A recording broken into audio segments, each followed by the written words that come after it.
සුබ දවසක් ඔයාලා හැමෝටම. ඔන්න ඉතින් අද අරගෙන ආවේ රසම රස වම්බටු මෝජුවක් රසට හදාගන්න කොහොමද කියලා ඔයගොල්ලන්ට කියලා දෙන්න. ඉතින් ළඟ ළඟම එන සිංහල අලුත් අවුරුද්දට කෑම මේසයට වම්බටු මෝජුවකුත් තිබ්බනම් නියමයි නේද? ඉතින් මම හදන මේ වම්බටු මෝජුව හරිම රසයි. ඔයගොල්ලන්ට ඉක්මනින් හදාගන්නත් පුළුවන්.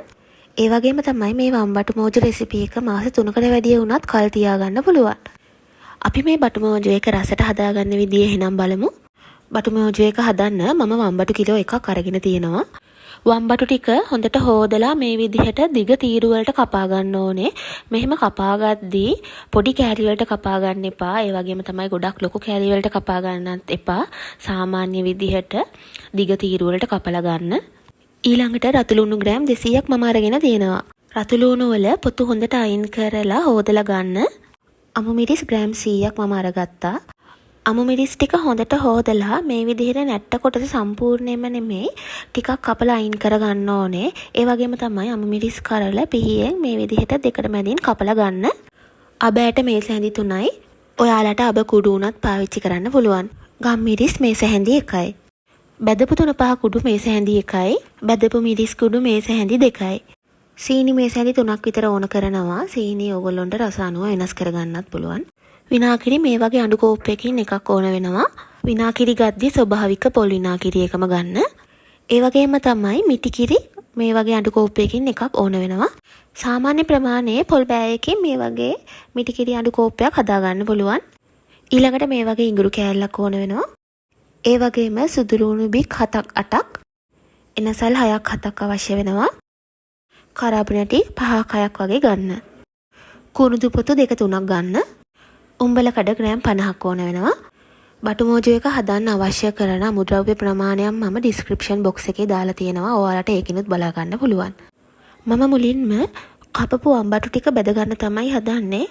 ඉතින් මම ලුණු කුඩු තේ හැන්දක් විතර දාලා ඒ වගේම කහ කුඩු තේ හැඳි භාගයක් විතර දාලා මේ වම්බටු ටික හොඳට කලවම් කර ගන්නවා. ඉතින් මේ විදිහට ලුණුයි කහයි හොඳට දාලා වම්බටු එක හොඳට කලවම් කරලා බැද්දම අපිට වම්බටු එකට හොඳ පාටක් ගන්න පුළුවන්. ඒ වගේම තමයි වම්බටු වල කහට ගතිය නැති කරගන්නත් පුළුවන්. තෙල් ටික හොඳට රත් වෙලා තියෙන්නේ. මම දැන් වම්බටු ටික බැද ගන්න තමයි හදන්නේ. ලිපේ ගින්දර වැඩි කරගන්න එපා. ගින්දර මධ්‍යම ප්‍රමාණයට තියලා වම්බටු ටික හොඳට බැද ගන්න. ගින්දර වැඩි වෙලා කර වුණොත් වම්බටු වල ලස්සන රන්වන් පාටක් අපිට ගන්න බෑ. ඒ නිසා ගින්දර අඩු කරලා හිමීට හොඳට බැද ගන්න ඕනේ. ඉතින් වම්බටු ටික මේ විදිහට හොඳට රන්වන් පාටට උනාට පස්සේ ලිපෙන් අයින් කරගන්න. ගොඩක් කර වෙනකම් බැද ගන්න එපා. ඊළඟට වම්බටු එකට පාවිච්චි කරන අබ විනාගිරි මිශ්‍රණය හදාගමු. මම බ්ලෙන්ඩර් කප් එකට ගම්මිරිස් කුඩු, අබ ඇට, සුදු ලුණු, ඉඟුරු, ඒ වගේම කුරුඳු එනසල් කරාබු නැටි ටිකත් එකතු කරගන්නවා. මම විනාගිරි මේස හැඳි 3ක් විතර දාලා මේ මිශ්‍රණය හොඳට අඹර ගන්නවා උකු පේස්ට් එකක් වෙනකන්. ඔයාලට වංගෙඩියේ හරි එහෙම නැත්නම් ගලේ හරි අඹරලා අරගෙන ගන්න පුළුවන් මේ විදිහට. ඊළඟට වෙනම මැටි භාජනයක් මම ලිපේ තියලා රත් කර ගන්නවා. මැටි ඇතිලියේ තෙත ගතිය හොඳටම නැති වුණාට පස්සේ මම ඒකට විනාගිරි කෝප්පය එකතු කර ගන්නවා මුලින්ම. ඒකටම මම පොල් කිරිත් එකතු කර ගන්නවා. ඊට පස්සේ මම බෙදපු 3-5 කුඩුයි බෙදපු මිරිස් කුඩු ටිකත් එකතු කර ගන්නවා. දැන් මම උඹල කඩ ටික එකතු කර ගන්නවා. ඊට පස්සේ මම හොඳට අඹරගත්ත අබ විනාගිරි පේස්ට් එක එකතු කර ගන්නවා. ඊට පස්සේ ලුණු කුඩු තේ හැඳි 1/4ක් විතර මම එකතු කර ගන්නවා. රස අනුව ඔයගොල්ලෝ අඩු වැඩි කරලා ගන්න. ඒ වගේම තමයි කහ කුඩු තේ හැඳි කාලෙකුත් මම එකතු කර ගන්නවා. දැන් මේ මිශ්‍රණය හොඳට කලවම් කරගන්න හැන්දෙන් දැන් මම සීනි එකතු කර ගන්නවා. සීනි ඔයගොල්ලන්ට රස බලලා මදි නම් තව එකතු කරගන්න. සීනි එකතු කරලා ආපහු හොඳට හැන්දෙන් කලවම් කරලා මේ මිශ්‍රණය හොඳට උතරව ගන්න දෙන්න ඕනේ. ඉතින් විනාඩි 2-3ක් ගියාම මේ වගේ හොඳට බුබුලු දාලා උතුරන්න පටන් ගන්නවා. ඉතින් මේ වෙලාවේ රතු ලුණු ටිකයි ඒ වගේම අමු මිරිස් ටිකත් එකතු කර ගන්න ඕනේ. දැන් හොඳට ආපහු කලවම් කරගන්න. ලිප නිවන්න එපා මේ වෙලාවේදී. ලිපේ මේ විදිහටම විනාඩි 2-3ක් තියාගන්න.